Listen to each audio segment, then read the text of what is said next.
কোরমা খেতে কার না ভালো লাগে।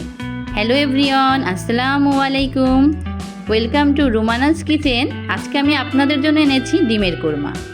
আমি এখানে একটা নারিকেল কুচি নিয়েছি, 3টা পেঁয়াজ কুচি করেছি, 3টা রসুন কুচি করেছি, 3টা শুকনো ঝাল, একটু আদা, একটু জিরে আর একটু গরম মশলা নিয়েছি।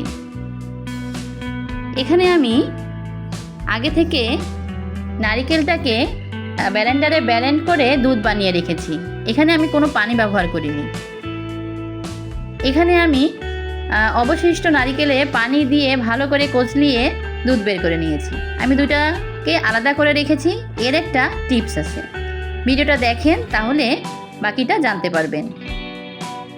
আমি এখানে 8টা ডিম নিয়েছি, সেদ্ধ করে ছিলে ভালো করে ধুয়ে রেখেছি। ডিমের পরিমাণ কম হলে মশলার পরিমাণও আপনারা কমিয়ে দিবেন। ভিডিওটা যদি ভালো লেগে থাকে অবশ্যই একটা লাইক হয়ে যাক, কমেন্ট করবেন এবং আমার চ্যানেলটাকে সাবস্ক্রাইব করবেন। এখানে আমি 9টা আমড়া নিয়েছি। আমড়াটাকে ভালো করে ধুয়ে লবণ মাখিয়ে রেখেছি। আমি কড়াইতে 1/2 কাপ তেল নিয়েছি।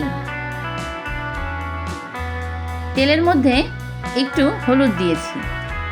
হলুদ দিলে কি হয়, ডিমটা যখন আমি ভাজবো তখন তেল ছিটবে না। এবার আমি ডিমগুলো একে একে দিয়ে দিব এবং ডিমটাকে আমি ভেজে নেব। ডিমটা আমি খুব বেশি একটা ভাজবো না। ডিমের কোরমায় ডিম বেশি একটা ভাজতে হয় না।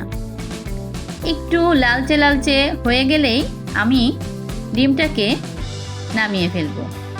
দেখতে পাচ্ছেন আমার ডিমটা কেমন হয়েছে, খুব বেশি কড়া করিনি, লালচে লালচে হয়েছে, আমি নামিয়ে ফেলেছি।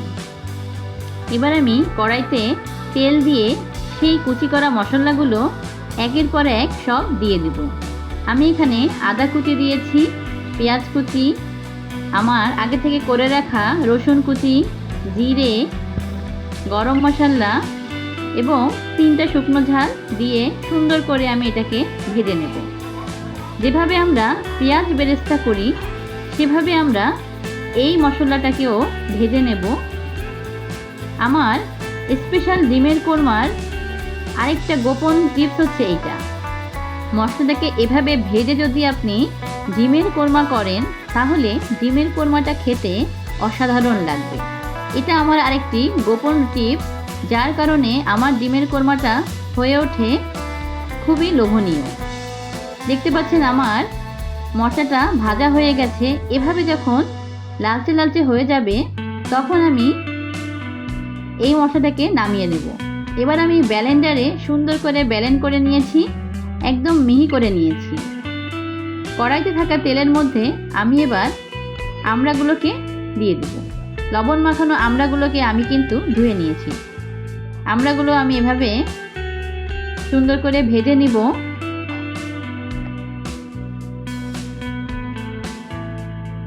ভাজতে ভাজতে যখন ভাজা ভাজা হবে তখন আমি আগে থেকে করে রাখা আমার সেই আসল দুধ, যে নারকেলে আমি কোনো পানি ছাড়াই দুধ তৈরি করেছি, সেই দুধটা আমি এবার ঢেলে দেব। আমি এই দুধটা করার সময় অল্প একটু পানি ব্লেন্ডারে দিয়েছিলাম, খুব বেশি কিন্তু একটা পানি দিইনি। এভাবে যদি আপনি ডিমের কোরমা করেন তাহলে ডিমের কোরমাটা অনেক টেস্টি হয়। এবার আমি এর মধ্যে 1 চা চামচ হলুদ গুঁড়ো দিয়ে দিচ্ছি, আর দিব হচ্ছে পরিমাণ মতো লবণ। লবণটা আপনারা পরিমাণ মতোই দিবেন। প্রথমে হয়তো একটু কম দিলে পরে আবার দেওয়া যায়, কিন্তু বেশি লবণ দিয়ে দিলে আর কিন্তু কিছু করার থাকে না, এই জন্য আমরা একটু লবণটা কমিয়ে দিব। আমি এভাবে সুন্দর করে কষাবো। কষাতে কষাতে যখন আমার তেল উঠে আসবে তখন আমি ওই যে আলাদা করে রেখেছিলাম আরেকটা বাটিতে নারিকেল দুধ, সেই দুধটা আমি এবার দিয়ে দিচ্ছি।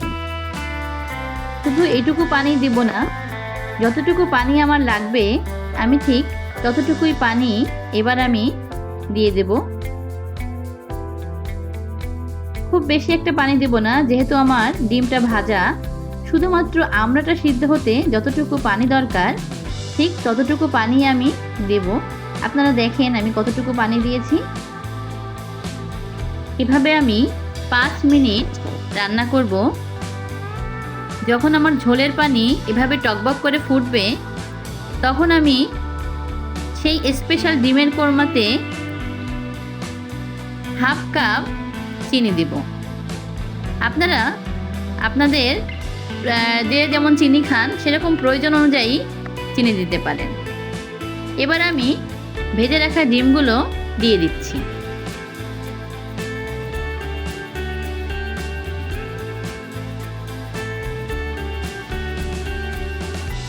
ডিমগুলো দেওয়া হয়ে গেলে নেড়ে চেড়ে দিব। কিছু সময় পরে আমার বেটে রাখা সেই মশলাগুলো আমি দিয়ে দিচ্ছি। এই মশলাই এই ডিমের কোরমাটাকে অনেক টেস্টি করবে। ডিমের কোরমাকে অনেক মজাদার করার রহস্যই হচ্ছে এই মশলা।